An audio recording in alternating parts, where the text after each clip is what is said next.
जिसको न अपने बंधुओं के दुख सुख का ध्यान, जिसको न अपने पूर्वजों की कीर्ति का कुछ ज्ञान, जिसको न निज गौरव तथा निज देश का अभिमान, वह नर नहीं नर पशु है, निरा है और मृतक समान। नमस्कार, मैं principal MGDST public school Gohawar Bijnor आजादी के अमृत महोत्सव को समझने के लिए एक छोटी सी कोशिश कि आजादी के मायने क्या हैं। आजादी अपने साथ कर्तव्य बोध लेकर आती है।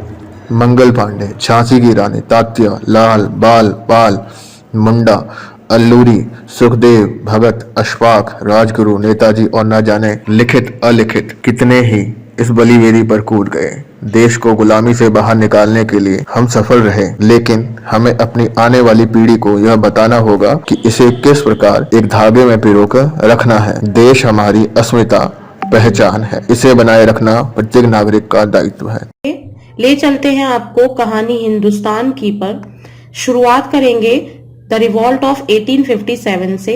जैसे कि हम सब जानते हैं कि रिवॉल्ट ऑफ 1857 को हम लोग आजादी के पहले अध्याय के रूप में जानते हैं। सबसे पहले बात करेंगे इसके कुछ कारण या फिर कॉजेस के बारे में। 1857 की लड़ाई के कारणों को मुख्यतः हम 5 रूप में बांट सकते हैं, जैसे पॉलिटिकल यानी राजनीतिक कारण, सोशल यानी सामाजिक कारण, रिलीजियस यानी धार्मिक कारण, इकोनॉमिक यानी आर्थिक कारण, एडमिनिस्ट्रेटिव यानी प्रशासनिक कारण एवं मिलिट्री कॉजेज यानी सैन्य कारण। आइए चर्चा करते हैं इन कारणों पे विस्तार से। सबसे पहले बात करेंगे राजनीतिक कारण। राजनीतिक कारणों में सबसे महत्वपूर्ण कारण था लॉर्ड डलहौजी की पॉलिसी डॉक्ट्रिन ऑफ लैप्स।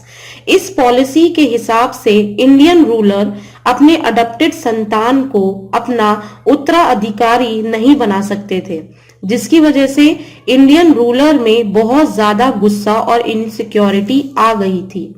दूसरा कारण था बहादुर शाह जफर सेकंड की मृत्यु के बाद ब्रिटिशर्स के दोबारा मुगल टाइटल्स और पैलेसेस को अपने कब्जे में लेना, जिसकी वजह से मुस्लिम कम्युनिटी के लोगों के बीच में भी गुस्सा बढ़ता चला जा रहा था। अब हम बात करेंगे कुछ इकोनॉमिक कॉजेज यानी आर्थिक कारणों के बारे में।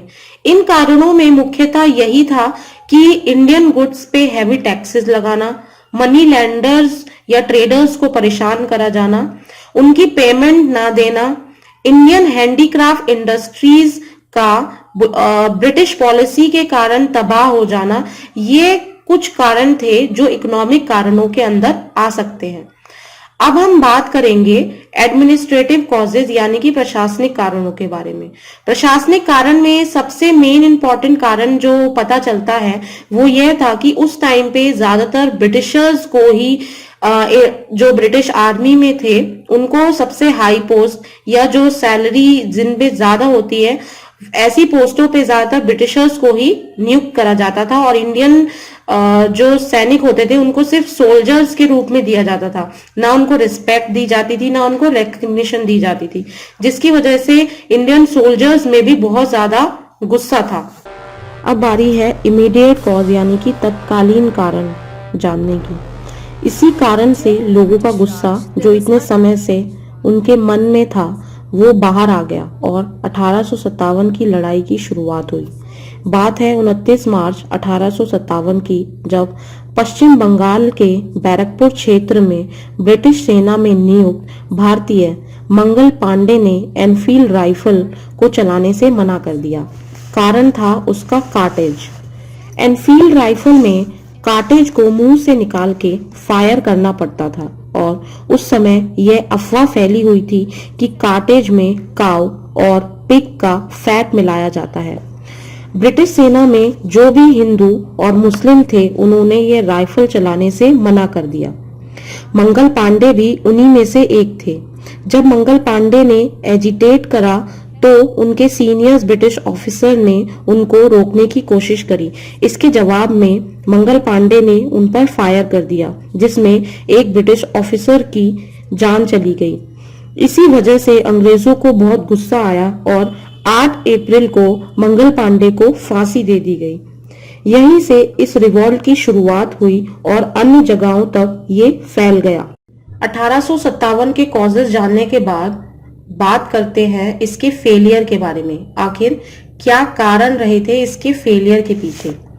पहला कारण था इसका लोकलाइज्ड होना। यह लड़ाई हमारे देश के सिर्फ उत्तरी भागों तक ही सीमित थी, जैसे दिल्ली, मेरठ, झांसी, ग्वालियर आदि। अन्य भागों में इसके कुछ ज्यादा प्रभाव देखने को नहीं मिल रहे थे। दूसरा कारण था इसका प्रॉपर्ली ऑर्गेनाइज ना होना, मतलब किस समय क्या करना चाहिए, कहाँ लड़ना चाहिए, इन सब बातों के बारे में गाइडेंस की कमी थी। तीसरा कारण था इंडियन रूलर्स के पास उस समय की लेटेस्ट टेक्नोलॉजी की कमी। चौथा कारण था हमारे स्वतंत्रता सेनानियों के पास मिलिट्री स्किल्स की कमी थी। पांचवा कारण था लोगों में एकता नहीं थी, सब लड़ तो रहे थे पर अलग अलग। छठा कारण था लोकल रूलर्स ने इस जंग में स्वतंत्रता सेनानियों का साथ नहीं दिया था। तो ये हमने देखे कुछ कॉजेज इस रिवॉल्ट के फेलियर के बारे में। आइए अब हम बात करेंगे इस रिवॉल्ट के इम्पैक्ट यानी प्रभाव के बारे में।